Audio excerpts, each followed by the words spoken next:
December 21st, 1945. General George S. Patton, one of the most decorated commanders of World War II, dies in a hospital bed in Heidelberg, Germany. The official story? A tragic car accident. But in 1979, a man came forward claiming he was paid $10,000 to assassinate Patton, that the car accident was no accident at all, but a carefully orchestrated hit ordered by American intelligence. This is the story of Douglas Bazata, an OSS operative who confessed to killing one of America's greatest generals. Was Patton murdered? And if so, why? By December 1945, George S. Patton wasn't just famous, he was a legend. The general who led the Third Army across Europe and terrified the Germans more than any other Allied commander. But Patton had a fatal flaw. He couldn't keep his mouth shut. After Germany's surrender, while other generals celebrated victory, Patton was making powerful enemies. He publicly criticized the Soviet Union, calling them the real enemy. He argued that America should rearm the Germans and prepare to fight the Russians immediately. This was 1945. The US and Soviet Union were still allies. Stalin was Uncle Joe. Patton's statements were political dynamite. He compared the Nazi Party to American political parties. He called denazification policies foolish. The press had a field day. Politicians were furious. Truman was embarrassed. In September 1945, Eisenhower relieved Patton of command of the Third Army, a stunning fall from grace. Patton was reassigned to a desk job, compiling war history. For a warrior like Patton, it was humiliation. But Patton was scheduled to return to the United States on December 10, 1945. He planned to retire, write his memoirs, and possibly enter politics. Some believe he might have run for president. He never made it home. December 9, 1945, one day before Patton's scheduled flight to America. Patton went pheasant hunting near Mannheim, Germany, traveling in his armored 1938 Cadillac limousine with his chief of staff, Major General Hobart Gay, and driver PFC Horace Woodring. At 11:45 a.m., a 2.5-ton Army truck suddenly turned left directly into Patton's path. The collision was minor, maybe 20 to 30 miles per hour, barely any vehicle damage. Woodring and Gay were completely unharmed, but Patton couldn't move. "My neck hurts," he said. "I'm paralyzed." His neck was broken, spinal cord severed at the third and fourth cervical vertebrae. For 12 days, Patton lay paralyzed in the 131st Station Hospital in Heidelberg. Despite doctors' efforts, he deteriorated. On December 21st, he died suddenly, officially from a pulmonary embolism and congestive heart failure. He was 60 years old. Almost immediately, questions emerged. The truck driver, Robert L. Thompson, claimed he signaled. Witnesses said the truck turned suddenly without warning, as if waiting for Patton's car. Thompson was never court-martialed. He was transferred and disappeared from records. Why was Patton the only one injured in a minor collision? Gay and Woodring walked away untouched. Accident experts said a broken neck from a low-speed rear seat collision was nearly impossible. No autopsy was performed. Patton was embalmed within hours, making forensic examination impossible. He was buried in Luxembourg, not America, where his family wanted him. His diary and personal papers vanished. The timing? One day before returning to America. One day before he could speak freely, write his memoirs, or enter politics. For 34 years, these questions lingered. Then came the confession.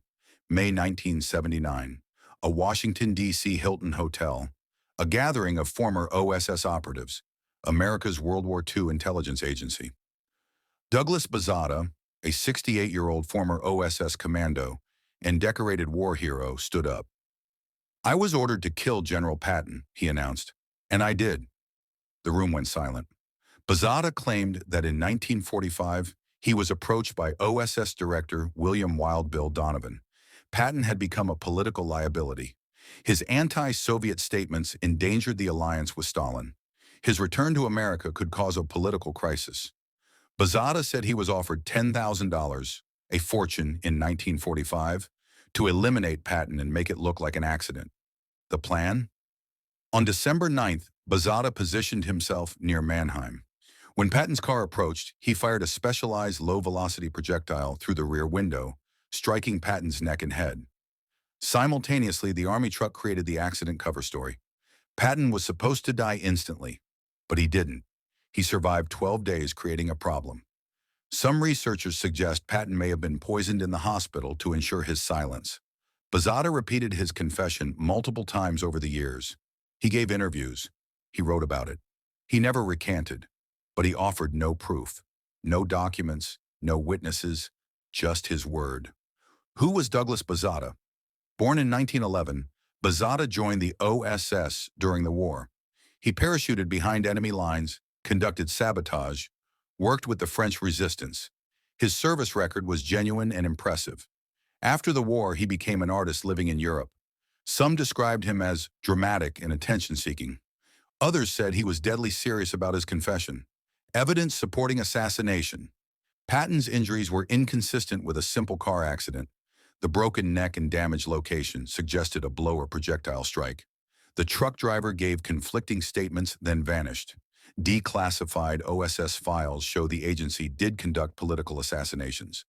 Patton himself wrote in his diary that he feared for his safety. But historians remain skeptical.